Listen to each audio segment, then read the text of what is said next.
चलो फिर ढूंढ लेते हैं उसी नादान बचपन को,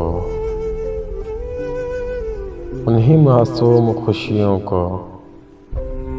उन्हीं रंगीन लम्हों को, जहाँ गम का पता न था, जहाँ दुख की समझ न थी, जहाँ बस मुस्कुराहट थी,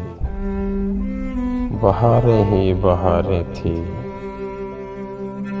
कि जब सावन बरसता था तो इस कागज़ की कश्ती को बनाना और डबो देना बहुत अच्छा सा लगता था, और इस दुनिया का हर चेहरा बहुत सच्चा सा लगता था। चलो फिर ढूंढ लेते हैं उसी मासूम बचपन को,